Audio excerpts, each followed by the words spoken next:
Hi everyone, Timothy Dunn here. Let's jump right into law number 1 of the 48 Laws of Power that's written by Mr. Robert Greene. Now I'm going to look down from time to time. I've got some notes and I want to make sure that this is a very brief movie for you so it doesn't take up a whole lot of time, and I hope that you get some value from it. And if you do, let me know. Feel free to comment on the video itself. So let's dive right in. Law number 1 says never outshine the master. Boy, who hasn't done that, right? The notation says, always make sure that those above you feel comfortably superior. In your desire to please and impress them, do not go too far in displaying your talents, or you might accomplish the opposite, which will be inspiring fear and insecurity.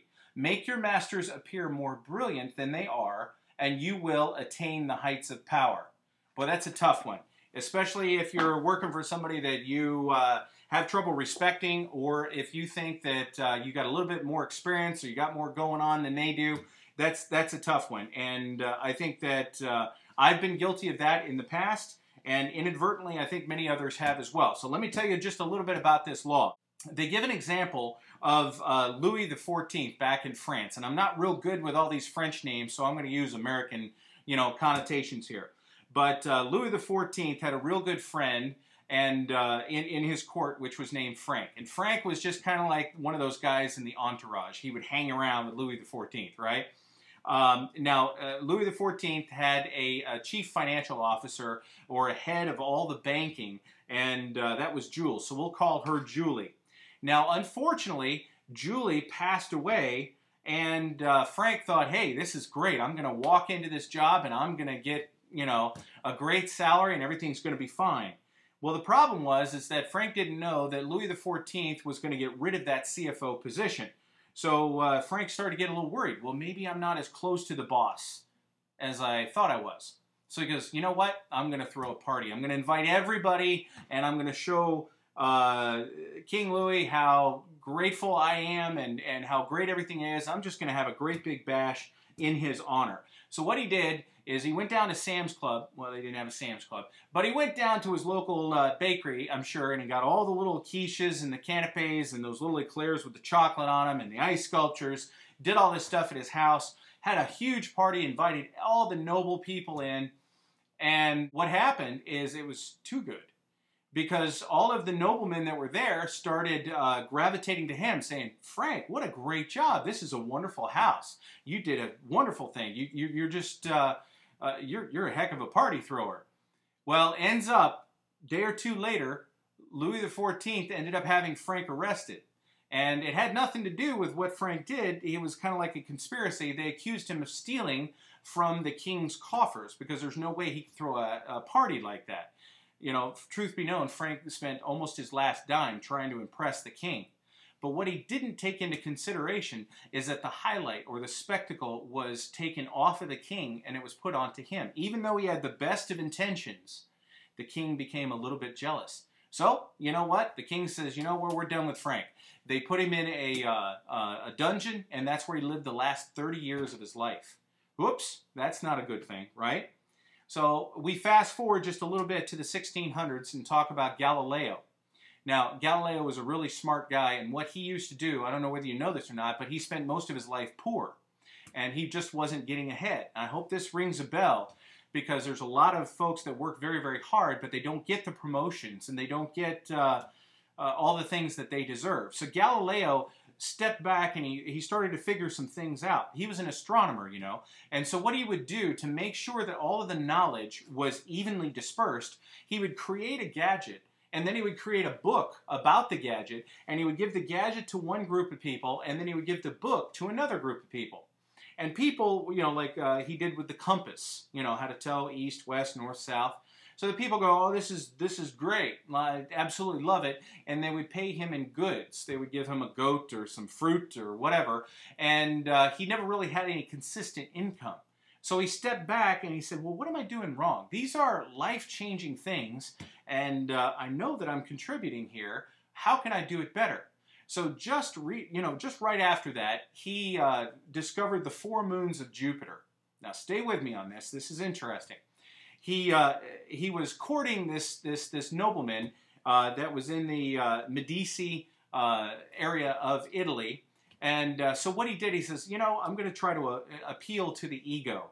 And what I'm going to do is I'm going to go ahead and commission a painting. So he had a painting made, but instead of just talking about his discovery, he had this nobleman from Medici, he had him painted in there. So it looked like he was the one that discovered the 4 moons of Jupiter.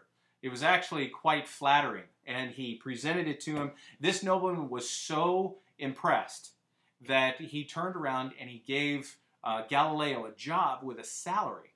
Now, back then, that was a big coup because, you know, science back then was considered witchcraft.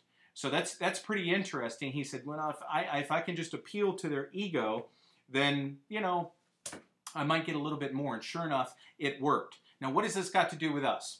Well, your boss is just like you and I.